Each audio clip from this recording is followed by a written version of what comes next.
As we've been mentioning all morning, the No Kings rallies have brought deep divide, not just for the nation, but across much of Metro Atlanta. For more context, let's bring in 11Alive's Zach Merchant, co-anchor of the Georgia Vote. So Zach, we just heard from a lot of people about this weekend's rallies. We're expecting thousands of people here in Metro Atlanta. We saw that happen back in June. What do you expect to happen tomorrow? I think it's a big question, right? And it's not just here in Metro Atlanta that these rallies are expected to happen. They're expected, according to organizers, to happen all across the country. We don't know how these are going to play out. It has been a season of demonstrations, of public protests, and really the latest. We've seen a lot of these moments over the last 3, 4, 5 years, and there's a long history of this in our country, of course. I think the one thing that I'll be watching for, and I think a lot of people on both sides of the political aisle and folks like myself who cover this, one thing that is notable now is that the federal government is playing a more visible role, some might argue, in everyday people's lives than in months and years prior. Right now, we're in the middle of this government shutdown, which we're going to talk about in a moment. There have been increased efforts to mobilize ICE in many cities across the country. Some people really support that. Some people really don't. There have been call-ups of National Guard troops into some American cities. And so when you have this dynamic of something that can sometimes feel a little abstract, the federal government now being more tangible in some people's lives, more visible, that can inspire more people to have more strong views, either in support or against. And we may see some of that perhaps draw some bigger crowds out tomorrow. It remains to be seen. Yeah, you made a good point. We are right now in the middle of the government shutdown affecting so many people's lives. We don't know how long it will last, but we at least know that there won't be any resolution until sometime next week at the earliest. You know, and you really put your finger right on it. I mean, the question at bottom, I think every regular person in America wants to know is, when is this thing going to end? When are we going to get to the end of this? And right now, unclear. Unclear. Yeah. And I think really emblematically of this, of course, we continue to talk with Georgia lawmakers. We continue to talk with folks in Washington, people here in the state.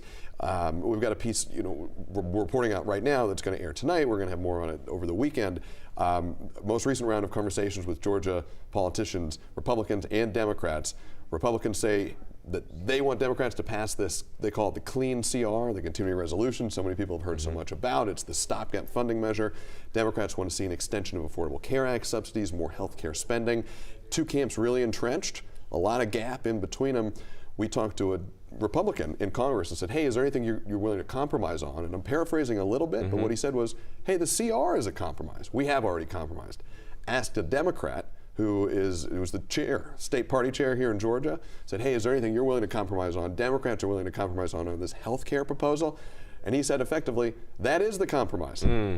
Two parties say they've compromised and there's still this big gap. Big gaps. That's a lot of ground to cover. All right, so something else we know you've been covering this week is a big endorsement when it comes to the Georgia governor's race. Yeah, and it's sort of the tale of two Jasons right now. Jason Estevez, the former state senator and Democrat, he is one of about a half dozen significant candidates in this Democratic gubernatorial primary.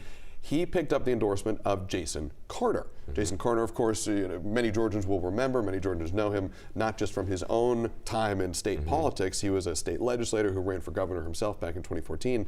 He's also the grandson of former President Jimmy Carter. Jason Carter endorsed Jason Estevez earlier this week. We asked him why, of course. He said that the two of them have been friends for a long time. He said he looks up to him as a father and the way he handles his family and looks after his community.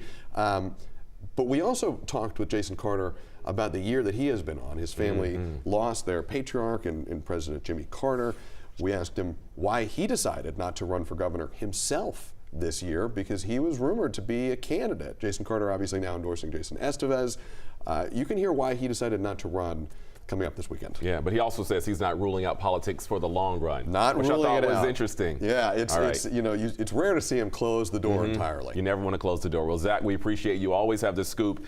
You can catch Zach Merchant and Faith Jesse each Sunday morning at 11 for the Georgia Vote, also on 11Alive Plus.